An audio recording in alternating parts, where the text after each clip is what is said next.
Are Kenyans living in Tanzania now in danger? And if so, how did the situation escalate to this point?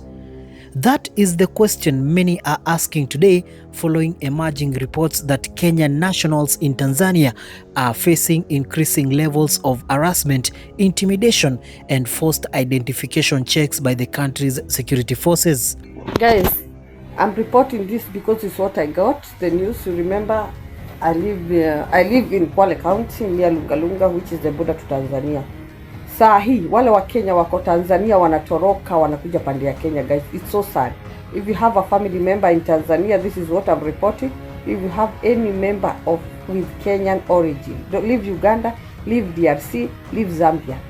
The government of Tanzania is targeting Kenyans. They say they are the ones when waliandamana, they are citizens hawakuandamana, and they want to put them behind bars. Over the past 48 hours, multiple social media posts and online testimonies have circulated showing Tanzanian police officers conducting roadblocks in several regions, stopping vehicles, and demanding that passengers identify themselves. Among those reportedly targeted are Kenyan nationals who live, work, or travel across the border for trade and business. A screenshot shared widely on X shows a distressed Kenyan describing how the police, according to their account, have been asking passengers for identification documents and separating out those believed to be foreigners. The message claims that some Kenyans have already gone missing and have not been heard from since. While these claims have not yet been confirmed by Kenyan authorities, the concern has now grown enough that advocate groups are calling for official intervention. According to a report by the Star Kenya, lobby organizations have requested the Kenyan government to urgently engage Tanzania authorities and clarify the safety and status of Kenyans who may have been detained or are unaccounted for. This comes amid growing unease following Tanzania's post-election unrest, which has drawn international attention and criticism from human rights observers. In recent statements made during the tense political period, President Samia Suluhu is reported to have suggested that elements from outside the country may have contributed to the violence and instability observed after the election. Haikutushangaza kuona kuwa baadhi ya vijana waliokamatwa kutokana na kadhia hiyo wametoka nje ya Tanzania. Analysts believe that this may have created an atmosphere where foreigners, particularly Kenyans, are now viewed with suspicion by some sections of the Tanzania security apparatus. To understand the scale of concern, we must look at the broader context. According to a report highlighted by France 24, human rights organizations fear that more than 1,000 people may have been killed in the unrest and crackdown following the election period. While the exact number is still being contested and the Tanzanian government has not confirmed such figures, the claims alone reflect the seriousness of what has been unfolding. It is within this environment of tension, fear, and heightened security alertness that Kenyan citizens in Tanzania are now finding themselves at risk. Many Kenyans work in Tanzania cities, border towns, transport routes, and trade corridors. Others travel in and out daily for cross-border business. For them, routine movement is now being interrupted by checkpoints, interrogations, and reportedly detentions.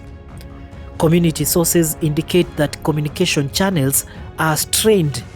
Although internet services have been restored across Tanzania, they have reportedly returned under strict warnings from the government, instructing the public not to share images or content that could threaten public order. This is making it difficult for many to openly communicate or upload real-time updates, which has contributed to the sense of uncertainty and fear. For Kenyan families back home who have relatives across the border, the silence is alarming. Family in Siaya County is grappling with the loss of their kin who was allegedly shot and killed in Tanzania during the election violence witnessed last week. The family's grief has been compounded by the fact that his body is yet to be found. 33-year-old John Okoth Ogutu, a teacher in Dar es Salaam, was reportedly shot on October 29th while buying supplies. The opposition in Tanzania claims hundreds of people died in protest over the disqualification of challengers to President Samia Suluhu Hassan. Questions are being asked in WhatsApp groups, online forums, and community networks, and in many cases, answers are not forthcoming. Some individuals have reportedly gone hours or days without checking in, and those who are able to speak are describing a tense atmosphere where movement is being carefully watched. This situation is now becoming a diplomatic concern.